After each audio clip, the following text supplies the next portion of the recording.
నమస్తే, welcome to our channel Telugu రాజ్యం. Tollywood producer ఎదిగాడు. ఎంతలా అంటే చాలా బాగా ఎదుగుతున్నాడు.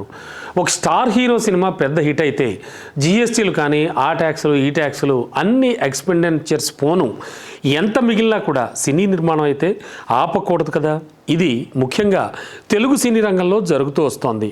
దీనికి మెయిన్ ఎగ్జాంపుల్గా మైత్రి మూవీస్ గురించి మాట్లాడుకోవాలి. మైత్రి మూవీస్ అయితే ఏకంగా బాలీవుడ్లో కూడా సినిమాలు నిర్మిస్తోంది, ఇంకా ఇతర భాషల్లో కూడా. అంతేకాదు దుర్గాడ్స్ ప్రొడ్యూసర్ డాక్టర్ కేఎల్ నారాయణ అయితే ఏకంగా మహేష్ బాబు రాజమౌళి కాంబినేషన్లోనే ఓ సినిమా నిర్మిస్తున్నారు. ఆఫ్ కోర్స్ ఆ సినిమాకి సంబంధించి హాలీవుడ్ ప్రముఖులు కూడా సహకారం అందిస్తున్నారు, అందులో పెట్టుబడి పెడుతున్నారు పెద్ద పెద్ద బడా నిర్మాణ సంస్థలు. అది వేరే విషయం అనుకున్నప్పటికీ కూడా తెలుగు సినిమా ప్రొడ్యూసర్ మాత్రం బాగా డేర్ చేస్తున్నాడని చెప్పాలి. నవేడేస్ అంటే చాలా భారీ మూవీసే ప్లాన్ చేస్తూ వస్తున్నాడు. మన పొరుగు సినీ రంగాలను ఒక్కసారి మనం గమనిస్తే అంటే తమిళ్లో ఓ 2-3 పెద్ద బ్యానర్లు తప్ప, అంటే సన్ పిక్చర్స్ కానీ లైకా ప్రొడక్షన్స్ లాంటివి కానీ అలాంటివి తప్ప అక్కడ టాప్ ప్రొడ్యూసర్స్ ఒక రకంగా లేరనే చెప్పాలి. అలాగే కన్నడలో చూస్తే ఒకప్పుడు రాక్లైన్ వెంకటేష్, అలాగే ఇప్పుడు హోమ్ బలే నిర్మాణ సంస్థ తప్ప ఇంకా ఏవో 1-2 పెద్ద నిర్మాణ సంస్థలు ఉన్నప్పటికీ అక్కడ పేరెన్నిక గల ప్రొడక్షన్ హౌసెస్ అయితే లేవనే చెప్పాలి. ఇక మల్లూడ్ గురించి వాళ్ళ నిర్మాణ సంస్థల గురించి చెప్పుకోవడానికి ఒక రకంగా ఏం లేదు, ఎందుకంటే అక్కడ భారీ బడ్జెట్ చిత్రాలే చాలా తక్కువగా నిర్మిస్తూ ఉంటారు, అది మనకు తెలుసు. ఇక బాలీవుడ్లో పెద్ద నిర్మాణ సంస్థలతో కొలాబరేట్ అయితే అయి ఉండొచ్చు, కానీ తెలుగు సినిమా రేంజ్ క్రేజ్ మాత్రం దినదిన ప్రమర్ధమానం అవుతూనే ఉంది. రాజమౌళి ఎప్పుడైతే సినీ ప్రపంచానికి ఓ బాహుబలిని అందించాడో ఇకప్పటి నుంచి చూస్తే తెలుగు మూవీ రేంజ్ అనేది పెరుగుతూనే ఉంది. పెద్ద నిర్మాణ సంస్థలు ఎంత పెట్టుబడి పెట్టడానికైనా వెనకాడడం లేదు. ఆ రకంగా చూస్తే టాలీవుడ్ ప్రొడ్యూసర్ డేర్ చేస్తున్నాడనే చెప్పాలి. అయితే సినిమా అంటే డబ్బులతో చేసే వ్యాపారం. ప్రతి చోట డబ్బులు చల్లాల్సి వస్తుంది, అంటే ప్రతి చోట దాదాపుగా నోట్లు పరుచుకుంటూ వాటి మీద నడిపించే వ్యాపారం. అయితే ఎప్పటి నుంచో ఓన్ మనీ దగ్గర నుంచి చూస్తే కనుక సినిమా ఫైనాన్షియర్లు and political money, individual money, ఇలా వేరియస్ రూపాల్లో మూవీకి పెట్టుబడిగా డబ్బు వస్తూ ఉండేది. ఇప్పటికీ వస్తుంది కూడా ఆఫ్ కోర్స్. అయితే రాను ట్రెండ్ మారుతోంది. బడా నిర్మాణ సంస్థలు, పెద్ద సినిమాలు చాలా పెద్ద వ్యాపారం అన్నట్టుగా మారిపోతోంది తెలుగు సినీ రంగం. అయితే ఇప్పుడు మరో కొత్త ట్రెండ్ ఒకటి కనిపిస్తోంది.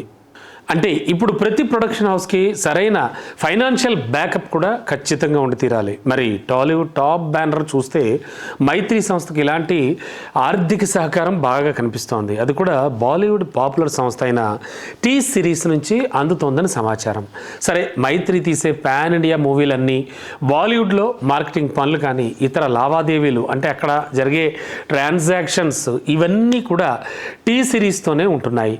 అందుకే టీ సిరీస్ నుంచి చాలా పెద్ద మొత్తంలోనే నిధులు మైత్రికి వస్తున్నాయని తెలుస్తోంది. దాదాపుగా 800 కోట్ల మేరకు టీ సిరీస్ నుంచి మైత్రికి సహకారం అందుతోందని టాలీవుడ్ ఇన్నర్ సర్కిల్స్లో బాగా వినబడుతోంది. సరే, ఇది పక్కన పెడితే బహుశా పుష్ప 2 మూవీ రిలీజ్ అయ్యాక కూడా మొత్తం అంతా కూడా అంటే ఇన్కమ్ ట్యాక్స్ దాడులు జరగడం కానీ ఇవన్నీ మనం చూసాం. మేబీ ఇవన్నీ వాళ్ళకి తెలిసి, ఇవన్నీ వాళ్ళు విని ఆ ట్రాన్సాక్షన్స్ చూసి ఇలాంటివి కూడా జరిగాయేమో అని చాలామంది చెవులు కొరుక్కున్నారు. సరే, ఇవన్నీ పక్కన పెడితే స్టార్ హీరోలు అంటే ప్రభాస్ కానీ, రామ్ చరణ్, ఎన్టీఆర్ అండ్ నాని, పవన్, ఇలా చాలా స్టార్ హీరోస్ భారీ సినిమాలన్నీ కూడా మైత్రి చేతిలోనే ఉన్నాయి. ఇప్పుడు ఒకసారి మనం గమనిస్తే టాలీవుడ్లో మరో పెద్ద సంస్థ గురించి మాట్లాడుకుంటే హారిక హాసిని అంటే సితారా బ్యానరు.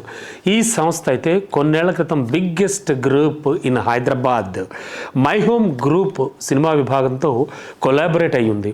అండ్ బడా మూవీలు అంటే చాలా పెద్ద స్కేల్ ఉన్న సినిమాలు, మిడ్ రేంజ్ మూవీస్, అలాగే కొంచెం కిందకి దిగి చిన్న సినిమాలు, ఇలా దాదాపుగా అన్ని రకాల కేటగిరైజ్గా సినిమాలు చేసుకుంటూ చాలా ఎక్కువ మూవీసే నిర్మిస్తూ వస్తుంది ఈ సంస్థ. మరి ఈ సంస్థకు అసలు మై హోమ్ లాంటి సంస్థ వెనక ఉండడం చాలా పెద్ద ప్లస్ పాయింట్ అని చెప్పాలి. అంటే సుమారుగా 100 కోట్ల పైబడే మై హోమ్ సినిమా రంగంలో పెట్టుబడి పెట్టినట్టుగా కూడా వార్తలు వినవస్తున్నాయి.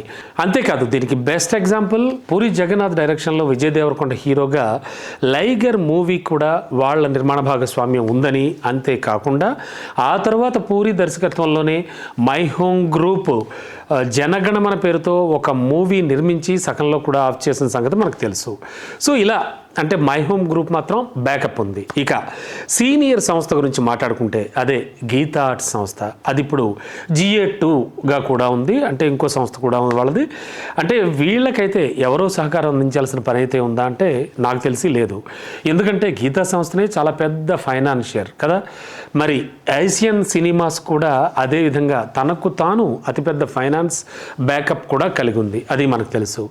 ఇక luckiest producer and star producer Dil Raj banner కానీ, అశ్విని దత్ గారి వైజయంతి బ్యానర్ కానీ, మరోవైపు సురేష్ ప్రొడక్షన్స్ గురించి మనకి ఎలాగూ తెలుసు. ఇలా కొన్ని చెప్పుకోదగ్గ బ్యానర్లు కూడా మన టాలీవుడ్లో ఉన్నాయి.